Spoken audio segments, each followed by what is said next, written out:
Hello, everyone. Good afternoon. I wanted to start off by thanking everyone for joining in on today's webinar.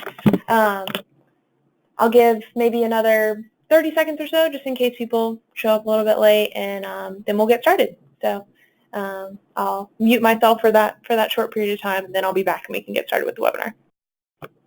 Alrighty, we'll go ahead and get started. So you signed up for this, so you obviously kind of know what you're getting yourself into, but today I'm just going to be kind of going through a bit of a how-to with the Alabama Water and Wastewater Rates Dashboard. It'll be approximately an hour webinar and maybe a little bit shorter, just depending on honestly how quickly I talk and then how many questions kind of pop up throughout the course of the webinar. I recently presented at the Alabama-Mississippi Water Jam Conference in Mobile. So thank you to everyone who attended that presentation and passed along the word. I was hoping to use that as kind of an opportunity to introduce people to this presentation so that they could pass it on to people who might benefit from hearing from it. So if you were present at that presentation and you're here today, thank you for listening to me for a second time. I'll do my best to be moderately entertaining, and then for those of you who found out maybe through an email list or from word of mouth from other people, thank you for being here today, and hopefully this will be an informative presentation that will give you an idea of how to most effectively use the dashboard.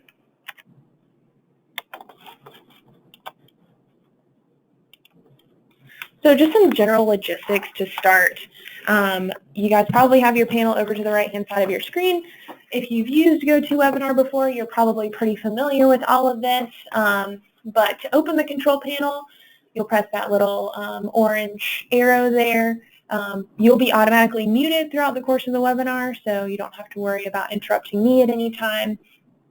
But there's also some other features that you can use to kind of toggle between the full screen and window screen view. And also things like submitting questions. So we do have a question box, a chat box. So over the course of the webinar, if you have any questions, burning questions that come up, I'll try to address all of those at the end of the session. Or if you just have any comments, anything that you want to relay to me or to anyone else here at the Environmental Finance Center, that's a great way to communicate that with us. So it's just some general logistics. Hopefully you guys don't have any issues, but of course, if anything does come up, this is technology, if something were to freeze or the volume were to go in and out, feel free to just kind of say something in that chat box, and we'll do our best to address that. Okay, so moving into kind of some introductory parts. Some of you may be familiar with the Environmental Finance Center. We're based within the School of Government at UNC-Chapel Hill, and we're dedicated to enhancing the ability of governments and other organizations to provide environmental programs and services in fair, effective, and financially sustainable ways. We do a whole host of different projects. Dashboards are definitely one of the things that we're most known for. And in Alabama, I imagine, since we're in North Carolina, you guys probably know us best through our dashboards, but we do a lot of different projects. We do applied research, we do teaching and outreach, and we also do program design and evaluation. And I'm actually the project manager for a project with the Appalachian Regional Commission that is looking at the impact of ARC dollars in Appalachia on water and wastewater infrastructure projects between fiscal years 2009 and 2016. And that includes several projects actually in Alabama. So we are working in Alabama in different avenues. In terms of the actual dashboard contracts, we work in collaboration with ADEM, and ADEM is the funder on this project. They've been super helpful in collecting rates information and collecting financial information and facilitating these conferences that I've been attending, as well as this webinar. So just want to take a moment to thank ADEM for that partnership and for that collaboration so that this resource can be available to everyone throughout Alabama and the rest of the country. So a little bit about me. I always love putting a giant photo of myself up. I'm a project director at the Environmental Finance Center at UNC-Chapel Hill. Again, if you attended that presentation, I guess it was last week, maybe a week and a half ago, then you know who I am. But I work at the Environmental Finance Center. I've been here for a little over a year. In terms of my role with the dashboard, I do a lot of the analysis of the resulting data. So producing the analysis for the rates report, the summary rates report, and then also doing these presentations and webinars. So just part of the total dashboard team. Okay, so what are we going to talk about today? I'm going to start with a little bit of survey background. So just kind of a brief background on how the survey process works, as well as the utilities that participated in this year's survey and resulting dashboard. We're going to go through the how-to portion, which is the second bullet there. So going through the features and benefits of the Alabama Water and Wastewater Rates Dashboard. We're going to learn how to compare one system's rates with others, and then some additional resources. And you'll probably notice that there's a star next to that third bullet. Here at the Environmental Finance Center, we're always a little bit trepidatious to just say, don't comparing side by side. But one of the features of the dashboard is that we have different comparison groups so that we know it's human nature to compare, and utilities can potentially compare smarter. So instead of just comparing to, the utility that's down the road that may be inherently different from your utility, you can compare to utilities that are maybe structured a little bit more similarly, have similar costs, similar revenues, things of that nature. So we'll go through all of these things today, but mainly focusing on the second bullet. That's where most of the time will be spent. Okay, so starting off with the background, this year's survey included 487 utilities, and 520 rate structures. And this represents about 6.6 million people served by public water in Alabama. And you can see here the distribution of the responding utilities. About half serve water only, 45% serving water and wastewater, and then about 5% serving wastewater only. And then over to the right-hand side here, again, this is just a little bit more information about the utilities that participated in the survey, showing essentially the type of service provider that they are and the respective number that participated in the survey. So you can see those largely municipalities that participated, but also a large number of authorities and not-for-profit utilities. Okay, so how does the process actually work? We start off by having a team of data researchers, students, other individuals within the Environmental Finance Center that update contact information and then email and call utilities throughout the state. Based on those calls, they're trying to collect the most up-to-date rate sheets, and then those rate sheets are broken down into rate structures by customer class, and all of that is converted into a database. So we essentially just have a bunch of data on the utility level related to rate structures for residential customers, for commercial customers, industrial customers, etc. From there, we take this information that we gathered and we supplement it with secondary data sources. So this includes a whole host of different data sources, and it does vary a little bit from year to year depending on some of the features that the actual individual state is interested in adding to the dashboard. But we always have a 5-year American Community Surveys data from the Census Bureau. We collect system characteristics information from EPA's SIDWIS database. And then from USGS, we're collecting information on watersheds. And like I said, sometimes we do pull in some comparison data so that we can compare these utility bills side by side with other bills that people might have from month to month. Sometimes these will be electricity bills, cable bills, and then I believe actually in the past in Alabama we've done a comparison with SEC football tickets, which is pretty interesting. But altogether, this data comes together to show you what you see whenever you're looking at the dashboard. Okay, so based on that information, this is what results. This is the dashboard. So what I'm going to do now is take you through each of the individual parts of the dashboard so that you have an understanding of each component. And then after that, we'll kind of move into some of the more interactive features. So starting here, on these next few slides, I'm going to have little black boxes that kind of outline what it is that I'm showing. But in this case, we're just looking at the drop-down list. So this list essentially just shows all of the utilities that participated in the survey.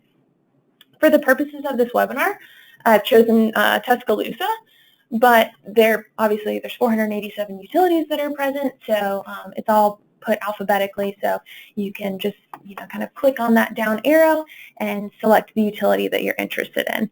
But again, for the purposes of this webinar, we'll just be looking at Tuscaloosa. Over to the left-hand side now, outside of this black box, we have where you can select the service type that you're interested in looking at. So the water bill, the sewer bill, or the water and sewer bill.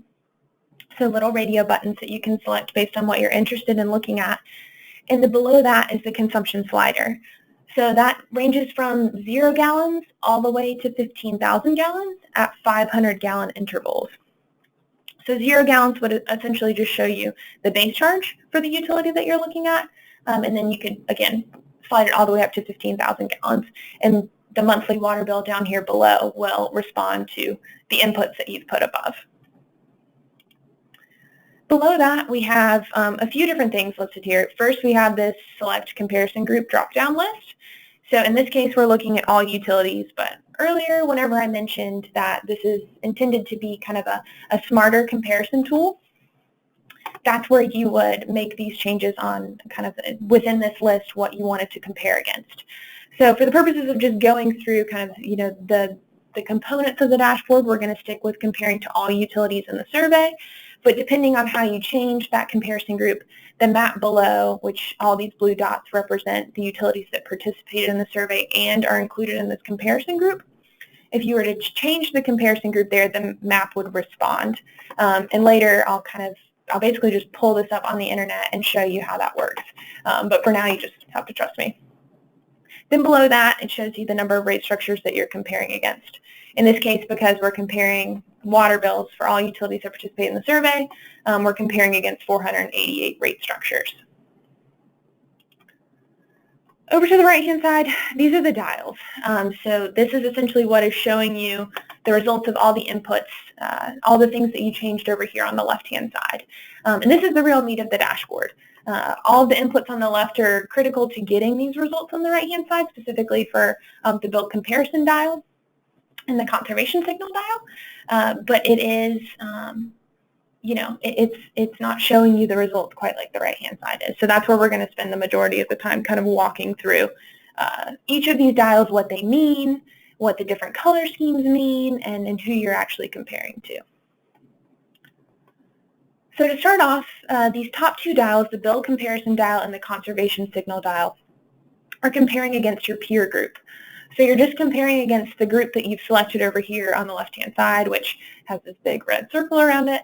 So in this case, we are comparing against all utilities, but these will change based on that comparison group that you select. So what are some of the things that you can compare against within the dashboard? Obviously, I'm just showing you screenshots. I'm showing you static things, so it's hard for me to click on it and actually show you that drop-down list. But these are just some examples of things that you can compare against within the dashboard. Things that we know can contribute to the essentially the expenses of a utility or its ability to generate revenue. So you can compare based on system size, the actual rate structure of the utility, the location. So within 25 miles, 50 miles, 100 miles, you can compare based on similar demographics.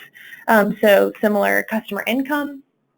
You can compare based on source water type or financials or similar revenue generation when that data exists. Within the Alabama dashboard, you can also compare within watersheds, based within the same council of government, the same congressional district, and the same ownership type. So these are just some examples of things that you can compare against some of these comparison groups that can be generated within the dashboard. Okay, so moving on to the actual dials of the dashboard. So for each of these dials, we're going to kind of go into the color schemes, what the different colors mean, and what you can actually attain from each of these dials. So we'll start with the bill comparison dial. So the bill comparison dial, you can see here, we're looking at the water bill at 5,000 gallons. In this case, based on the comparison group that we're looking at, the median is $36.11. The minimum, which you can see down here on the left-hand side, is $3.75, and the maximum is $70.17.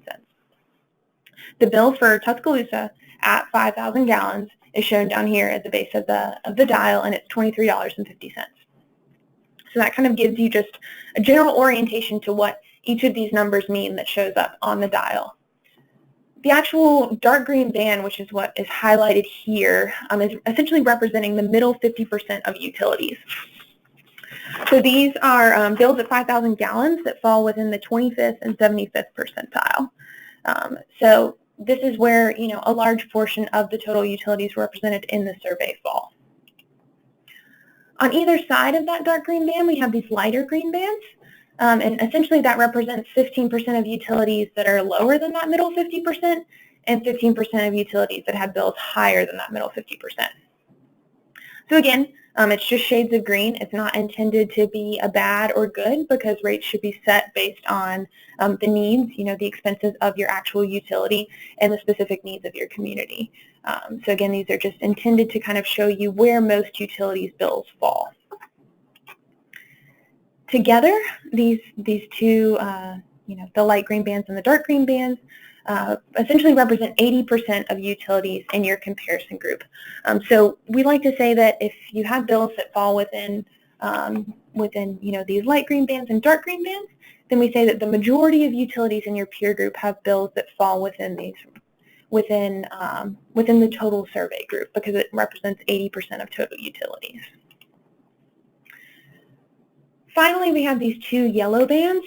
So we've got essentially the lowest 10% of bills and the highest 10% of bills. And again, we've shown them in yellow because bills should be specific to the needs of your utility. But if you're falling in that lowest 10%, it could be a concern for your total cost recovery. And if you're falling in that highest 10%, depending on your community, depending on how income is distributed within your community, there could be some concerns for affordability. So it's just intended to show you where the majority of utilities fall within that comparison group, and give you an idea of maybe some of the implications of falling in different buckets. Okay, so that's the bill comparison dial. It's pretty easy to understand. It's essentially just showing the results of the inputs that you put on the left-hand side and where the utility that you're looking at falls in comparison with the group that you're comparing against. Next to that dial is the conservation signal dial. This is also compared to your peer group, just as a reminder. So the color scheme is a little bit different for the conservation signal. The color bands are shown in quartiles, so 0 to 25%, 26 to 50, and so on and so forth. And essentially what the conservation signal is showing is the marginal price of water. So what is the price of 1,000 gallons of water after 10,000 gallons have already been used?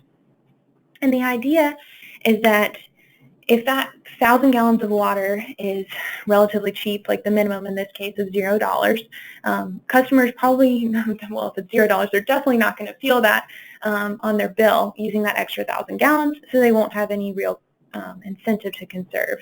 Conversely, if your customers happen to be part of the utility where it's $15 for that additional 1,000 gallons, there's a much better chance that they're going to feel that additional cost. They'll get their monthly bill and they'll say, we spent that additional $15. In the future, maybe we should conserve. So essentially, what we would say for this case is that that conservation signal is pretty weak. It's falling below that 25th percentile, so it's sending a pretty weak conservation signal. And you can see the median for all utilities in the survey was about $4.65. Okay, so we've gone through the top two dials, and now we're going to move down to the bottom two dials. So these two dials aren't based on the comparison group that you select. These two dials are compared to benchmarks. So they're set up a little bit differently, and based on the inputs you put on the left-hand side, if you change the amount of consumption that you're looking at, it will represent, it will affect affordability differently, but it won't affect the total cost recovery. That's just based on financial information from the actual utility. So we'll start with the cost recovery dial. So the cost recovery dial is essentially just looking at the operating ratio. So what we're looking at is the operating revenues divided by the operating expenses, including depreciation. So we're trying to assess with this dial how well the utility is capturing revenues to meet day-to-day needs and potentially future capital expenses. So in this case, you can see that it's more of a stoplight orientation rather than the quartiles that we had before, or the yellow and green orientation with the bill comparison dial. We've got red from 0 to 1. So red is, obviously generally associated with things that are not so great. And in this case, it is essentially saying that the utilities' costs exceed their revenues, which is a big concern for financial sustainability. So they're not bringing in enough revenues to cover their day-to-day expenses and depreciation. The yellow band falls from 1 to about 1.2. And in this case, the revenues are sufficient to cover their day-to-day costs and depreciation, but we say that it could be problematic in the long term. Essentially, we know that depreciation is not the same as those future capital costs that utilities are going to have to incur. Depreciation is calculated by an accountant based on the average useful life, and we know that whenever you actually have to replace infrastructure, it's going to be more expensive. So we put it in yellow because, it could be problematic in the long term, but from the day-to-day perspective, the utility is doing what it needs to meet its needs. Past that yellow band is a green band that runs from 1.2 to 2.8. And the green is essentially just, green is associated with good typically, and in this case it's saying that revenues are likely enough to pay for those day-to-day costs as well as long-term goals. So if the utility falls in the green, it's probably bringing in enough revenues to plan for future capital and cover those day-to-day expenses. One thing that I try to point out whenever I get between this yellow and green is just that there's, we've set up very kind of distinct, hard and fast ends to one color and starts to another. And specifically with this like 1.2 to, or 1 to 1.2 and then 1.2 to 2.8, there's not a huge difference between having a cost recovery of 1.19 and 1.21, although it will show up in the different color schemes that we have here. So it's just important to keep in mind that, if your utility has a cost recovery of 1.19 and the utility next door has a cost recovery of 1.21, just because they're in the green and you're in the yellow doesn't necessarily mean that that utility is doing much, much better than you. These are just based on guidelines and benchmarks that we've observed and we know exist. Finally, on the far end of that green, we actually have another yellow portion, which is from 2.8 to 3. And in this case, we say that the revenues may be too good. So if your cost recovery is falling within this range, it could be totally fine, but it also could mean something is up. Perhaps all of the infrastructure is already fully depreciated. So the revenues look really high relative to the operating expenses, but that's because there's like really, really large capital needs perhaps that are needed for that utility. Additionally, we know that cost recovery and monthly bills, the revenue that utilities are bringing in are tied. So it could mean there's some affordability concerns for individuals in the community. So if you have a cost recovery that falls in this range, it's just something to keep in mind, maybe something to look at a little bit more in depth. Okay, so we've gone through the cost recovery dial. Now we're going to move on to the last dial on the rates comparison tab, which is the median affordability dial. So the median affordability dial is again set up a little bit different in terms of the actual color scheme. It's set up as a gradient. So the darker shades of orange indicate a higher percentage of that median household income spent annually on bills. What we're looking at in this case is the annual water bill at 5,000 gallons as a percent of the median household income in Tuscaloosa.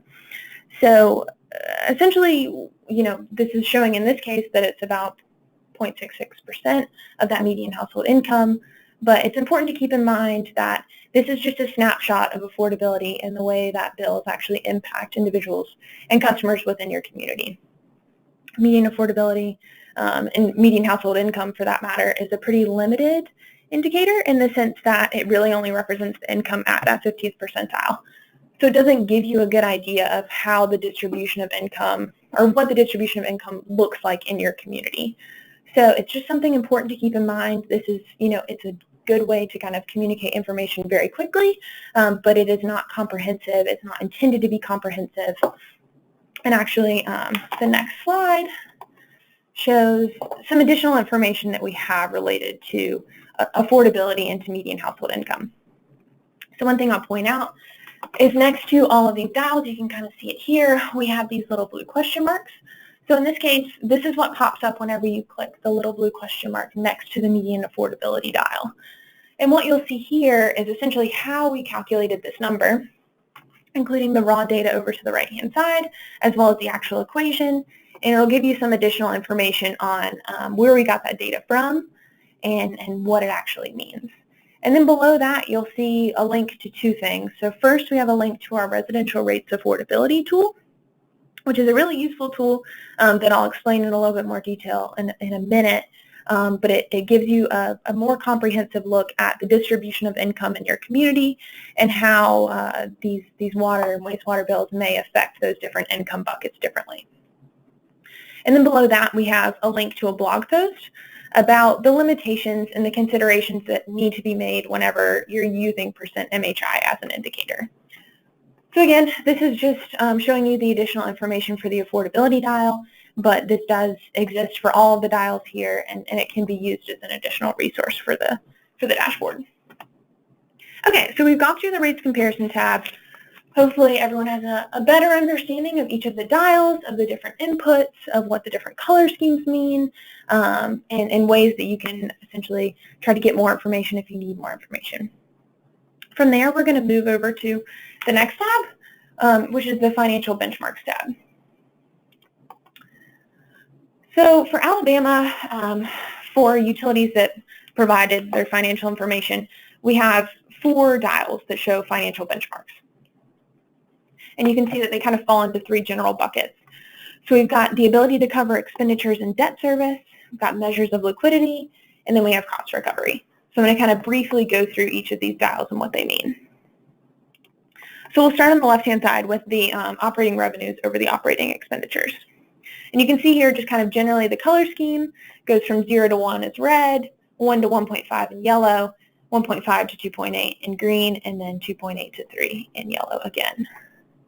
And essentially what this is looking at is it's a non-capital operating ratio. So it's excluding depreciation. So it's quite similar to the cost recovery dial, but it's really only showing the utility's ability to cover day-to-day expenses. There's no consideration for capital within this financial benchmark.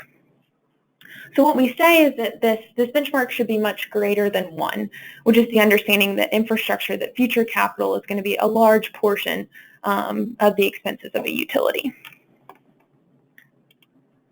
The next dial here is the debt service coverage ratio dial. Again, with the color scheme, red is from -1 to 1, yellow from 1 to 1.25, and then green from 1.25 to 3. So what the debt service coverage ratio is showing is the ability to pay for your day-to-day expenditures, and your debt service with customer revenues. So you can see here, again, you've got the equation here, as well as all of the audited data that we have that we use to actually calculate this value.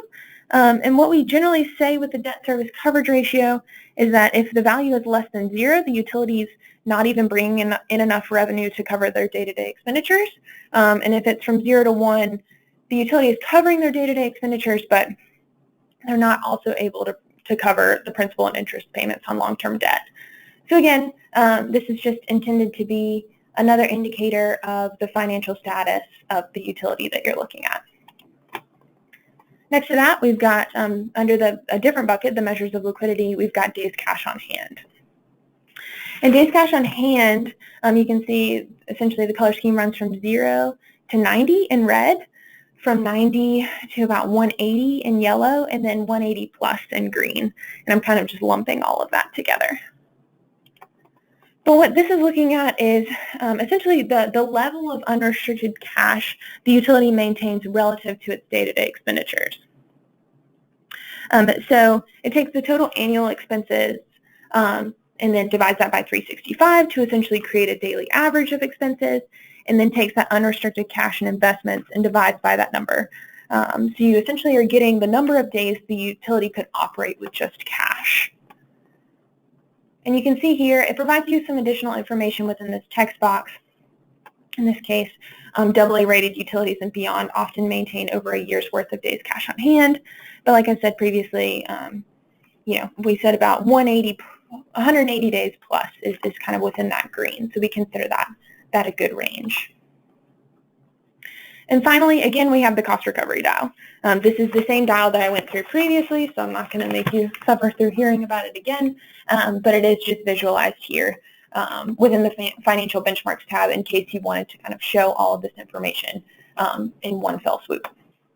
One other thing to point out is up here. You have radio buttons, so you can select the service that is provided.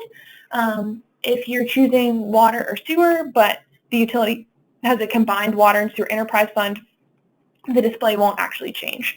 So it's just something to keep in mind as you're kind of clicking around. All right, next to the Financial Benchmarks tab, we have the Characteristics tab. So the Characteristics tab is essentially exactly like what it sounds like. The Characteristics tab is providing you additional information on the utility that you're looking at, including the ownership type, the primary county served, the primary service area, as well as the dates that the rates were effective, which in this case was October 1st, 2018. So it gives you an idea of how up-to-date the rates are. And then down below that, you can compare some system characteristics, some community characteristics for the utility that you're looking at versus the comparison group that you're interested in. So again, we're looking at all utilities here, and you can see you can compare Tuscaloosa by the median for all utilities in the survey, as well as some statewide statistics. So you can see in this case that the average household size is about the same between these two groups, but Tuscaloosa is much, much larger than the median for all utilities in the survey in terms of the number of people served. Finally, we have the Links tab. So the Links tab is where essentially all of the resources live. There are many, many ways to access these resources through the dashboard and just through our website in general. But this is a really easy way to kind of aggregate all of the information together so that you can see everything that's available both for Alabama and across the country. So we have rates tables and reports. We've got a link to ADM, to the Drinking Water State Revolving Fund, and then below that, those last two right here, the direct assistance for small systems and email feedback or comments.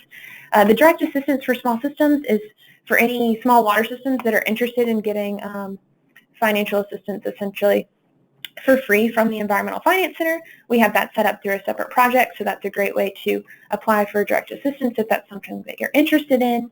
And then also, if as you're looking through the dashboard, you notice, hey, my rates have been updated. These aren't actually up-to-date rates.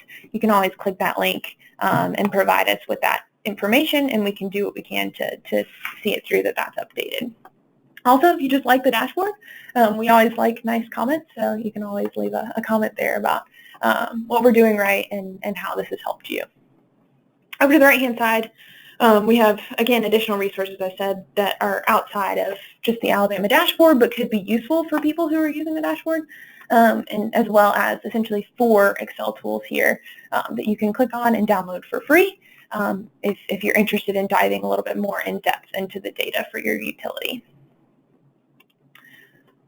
Okay, so this is the part where I'm going to actually get out of the PowerPoint and go to the internet and kind of show how each of these things work on the dashboard. So I'm going to navigate to it 2 different ways because people often ask us how to get to the dashboard. So I'll start by just going through our website, which is environmentalfinance.org. Okay, so from our website, you just go to Resources, and then Utility, Financial, Sustainability, and Rates dashboards. And then from there, you get this beautiful map. All of the states in blue are states that we've worked in for rates dashboards before. In this case, we're going to click on Alabama, and you can see down below the map that we're looking at 2019 rates. And then you'll end up on this landing page, and we want to view the rates dashboard, so we're going to click on View the Rates Dashboard. Okay, so whenever you've clicked on that, this is essentially what you'll see. It's essentially just kind of a screen that pops up to give you information about what you're about to see within the actual dashboard, as well as kind of what I've gone through here, but obviously much more concise. Okay, so just for the sake of consistency, I'm again going to go and select Tuscaloosa. And you'll see that the dashboard has responded. Let's see if I can zoom in a little bit. To make it a little bit easier to see. Okay, cool. That's a little bit easier, hopefully, for people that are looking at my screen. And I talked about some of these interactive features, some of these things that are really great about the dashboard, and essentially now I'm just kind of going to show you how they all work. One thing that I skipped over previously, but is a really cool function of our dashboard, is the slider down here that shows you the effects of raising rates. So it's essentially the percentage associated with a rate increase that you're interested in looking at. So in this case, I want to do 10%. Cool, I got it. So essentially what you'll see is the first thing that changes is this, this kind of reddish color square essentially pops up over where the map used to be, and it gives you a whole bunch of cautions, caution, caution, with the idea that, you know, this is an interesting and kind of exciting interactive feature of the dashboard, but it is not intended to be the be-all end-all. Just because you slide this to 10% doesn't mean that, you know, everything will shift in the way we predicted over here. And we also provide another link to one of those Excel tools in case that's something that you're interested in looking at if you want to see how shifting your rates will affect your finances. Below that, we also have a disclaimer essentially of kind of how we've calculated the impacts of this rate increase. Over to the right-hand side, what you'll see now that we've increased rates by 10%, you can kind of see like this vague line that used to be here. That's where the bill used to be. With that 10% increase, you can see it's now gone up to $25.85. And now instead of being in that lower 10% of bills represented within the comparison group, now it's shifted into that light green band. Similarly, below, you can see that the cost recovery used to be about 1.3, that lighter line, and now it's shifted up a little bit to about 1.39. So again, you can do that for all the dials. Based on how much you shift that slider, you can see the results. And it does go from 0 all the way to 150. So 150 is obviously a pretty extreme rate increase, but it's intended to just be an interactive feature, something that's interesting and a way to communicate rates. Okay. The other thing that I mentioned that I think is an important thing to kind of show firsthand is the comparison group that you're looking at. So this drop-down list is essentially the different groups that you have to choose from to compare against. So we've got, you know, all utilities, all the things that I listed previously. An important thing to note is that you'll see here that similar number of accounts is grayed out. If we have less than 10 utilities represented in that peer group, then we essentially kind of gray it out, don't allow it to be clicked on, just with the understanding that there's power numbers, and when we don't have a lot to compare against, you know, the total distribution, it ends up not mattering too much. So it's just important to keep in mind that if it's grayed out, it's not that something's wrong, it's just that the sample size is too small. I'll click on My Council of Government just so you can see how the map will change. In this case, it highlights that Council of Government, it tells you what it is, and then it shows you where the utility falls as well as the other utilities that are represented there. And then down below, you can see now we're comparing against 37 rate structures. So again, the bill comparison and conservation signal dial will change because they're compared against that peer group. The bottom two will not. Okay, the last thing that I want to show in kind of this interactive portion is this Edit Data or Add Utility tab over here. So if you click on that, it'll immediately take you to this landing page. So what you'll see here is that you can essentially edit some of these example utilities that we've already built into the dashboard. You can create a new utility, or you can clone the utility that you're already looking at. So I'm going to click on Clone Utility. So this is what pops up whenever you do that. An important thing to note here, up at the top, it reminds you that you know, you're not editing the dashboard whenever you make these changes.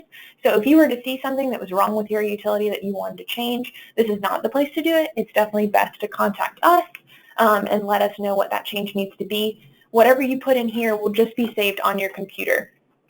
So other people who use the dashboard won't see the changes that you're inputting here.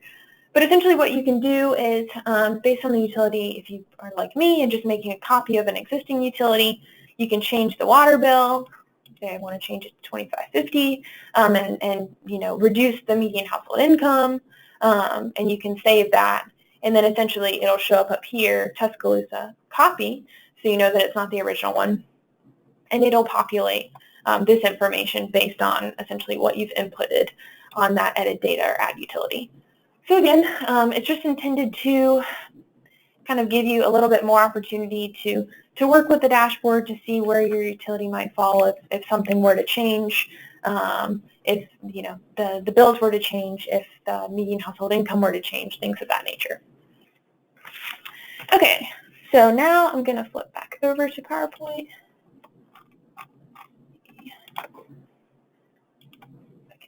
correctly. Okay, so that pretty much concludes the kind of walking through how-to portion of the dashboard. The next slides that I'm going to show you guys are going to be much more focused on the dashboard in action, what you can actually use the dashboard for some rate setting and communications resources, as well as going into a little bit more detail about the other resources that I mentioned that we have here at the EFC that might be appropriate for your utility. But in terms of when to use this tool, we've heard of people using this tool in many different ways, many different avenues. These are just a few examples. You could use it as part of your annual rate review. You could use it when presenting to boards or other decision makers on the need to change rates, when explaining rates to customers. And for private systems, we've heard of private systems using the dashboard as part of their PSU rate case. As you can see by looking at all of these bullets, the dashboard is really a communication tool. It's intended to provide those visual cues, red, yellow, green, and put things in very concise, easy to understand fashion so that the data can be more easily communicated to people than maybe looking at your audited financials. This is just an example of some feedback we got on the rates dashboard. Essentially, one of the folks who used the dashboard used it to show that the utility was operating at a loss and used it as a way to encourage the Board of Commissioners to essentially have a rate increase so that they could start fully recovering their day-to-day expenses as well as some of that future capital. And you can see down below, it's an email to Annalie Harkins, who is the project manager for all of our dashboards, just saying that essentially the dashboard helped them get that rate increase and helped them communicate some of their financial information. So again, this is just to show you that people are using the dashboard and they are using them for these things. It's not just us telling you that they do. One other thing that I wanted to show in terms of communicating rates is also just to talk about some of the other work that the EFC has done related to rate setting and communicating rates. So we did a project a few years ago. It's called The Power of Words, where we did a paired survey with city, county managers, and chief elected officials. And what we were trying to look at is essentially what the connection is between rate increases and communication between the local government staff, so in this case, those city, county managers, and the governing boards. So what we found is that overall, utilities are getting the rate increases when they requested them, but often those rate increases didn't cover their full cost recovery. 45% of respondents said they actually lowballed their rate increase. And one thing that was interesting that was reported was that the quality of the relationship mattered, so the relationship between that local government staff and the local elected officials. Utilities were more likely to request a full cost recovery rate when there was a better working relationship between those individuals. And the effectiveness and frequency of the communication directly impacts this relationship. And again, the dashboard is intended to be a communication tool to help, bring that information into a way that's easy to digest, easy to understand, and can be drawn upon at any time. Another thing that we wanted to show was essentially what information that was shared with the local governing body that was deemed most useful. So what you can see here, essentially, that these top two, how much the average residential bill would change based on a rate increase, and the financial condition of the water utility, which were deemed the most important pieces of information that were shared, can actually be found on the rates dashboard. And another thing that we found are essentially that these two, how the changing circumstances actually affect the finances. So we have Excel tools that look at that more in depth, as well as anticipated capital expenses will be affected by the rate increase. We have tools that can address that, that can give you a better indication and a better way of communicating some of that financial information so that you can get that rate increase. Okay, so moving into additional resources outside of just those two rates communication things that I just mentioned, we actually have a rate strategy toolkit. This is a great resource. There are so many different documents, presentations, videos, reports. There's a ton of information here. There's executive summaries so that you can kind of get a gist of it. You could also read the whole report, which is pretty long, but it's intended to be based on research, but intended to be a resource for utilities who are seeking rate approvals on ways to communicate more effectively and to get that rate increase whenever they need it. So what you'll see here, 2 different links. The next few slides are going to have a lot of links on them. Whenever you actually get the presentation, you can click the links. But for the purposes now, you can just kind of see that you will have access to all those resources. One of the questions that was asked during registration was about rate setting for regulated utilities. The Environmental Finance Center hasn't produced a ton of guidance documents related to investor-owned systems and essentially determining the cost of service as well as the rates that need to be set to cover that. But I reached out to an employee here who actually has a history in the investor-owned utility arena, and he pointed me to this guidance document. It's from Deloitte, but it's very comprehensive, gives a lot of additional information on the cost of service rate-making methodologies, talks about the rate base, the rate of return. There's a ton of interesting information in there that might be useful if you work for a regulated utility. Okay, these Excel-based tools. So I've mentioned these a couple of times. We have a few Excel-based tools. We have the Financial Health Checkup tool for water utilities, which is pretty easy to use, but essentially takes information from your audited financials and looks at some key financial indicators. And over to the right of that is essentially a screenshot of the results of the Affordability Tool that we have. And I mentioned this previously, but essentially what it shows, using data from census, it will show essentially what proportion of your community falls in each of these income buckets. And then it will show essentially what percentage of annual income is spent on bills within each of these income buckets. And then it highlights some major takeaways based on that information.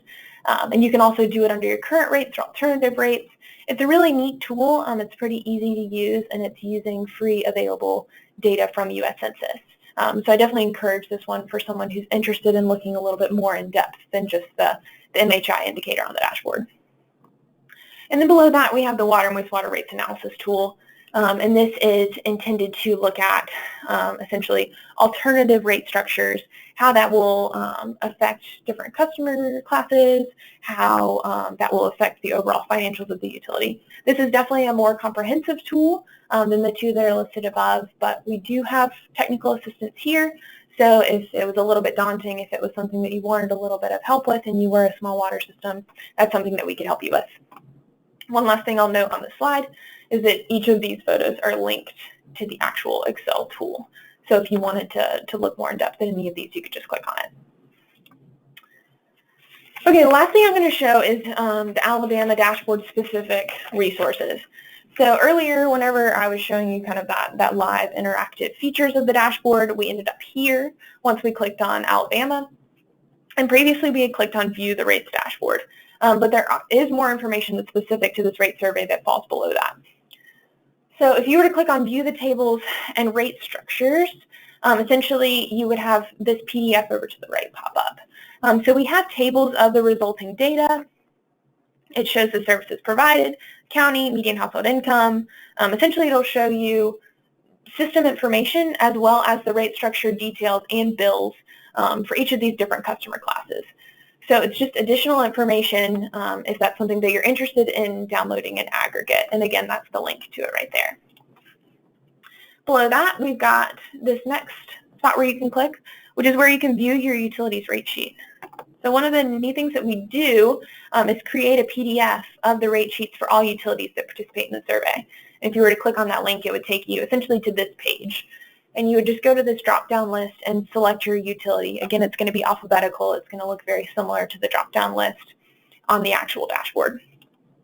So I clicked on Tuscaloosa, again, and you can see this is essentially just the first page of the PDF that will pop up.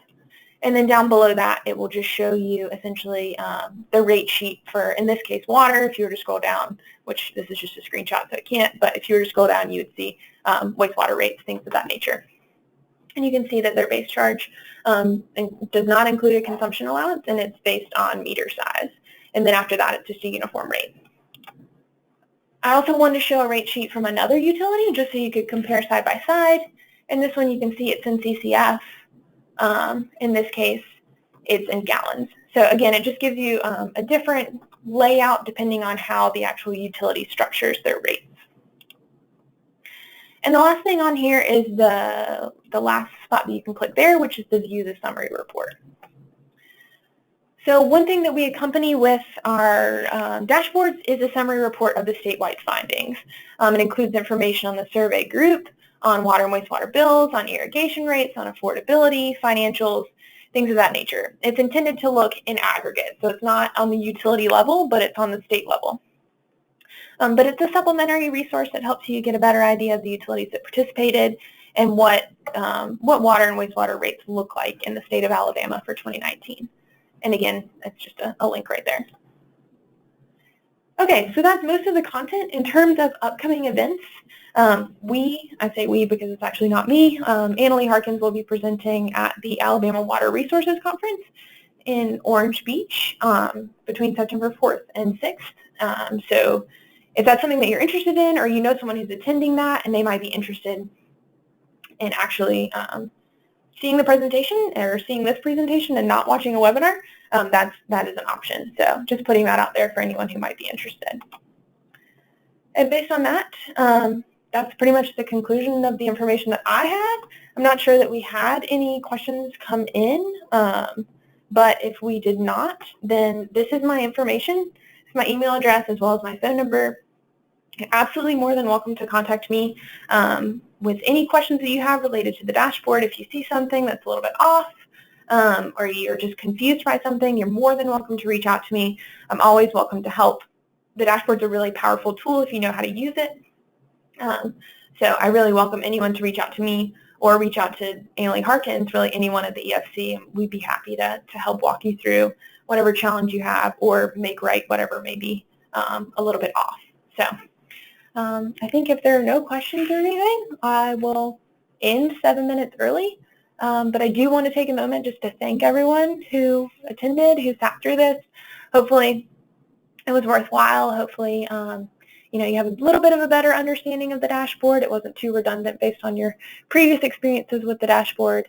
And hopefully, if nothing less, you have an idea of all the many, many resources that we have here at the Environmental Finance Center that can help your utility. So again, thank you all so much for attending, and I hope you have a great rest of your day. All right, bye-bye.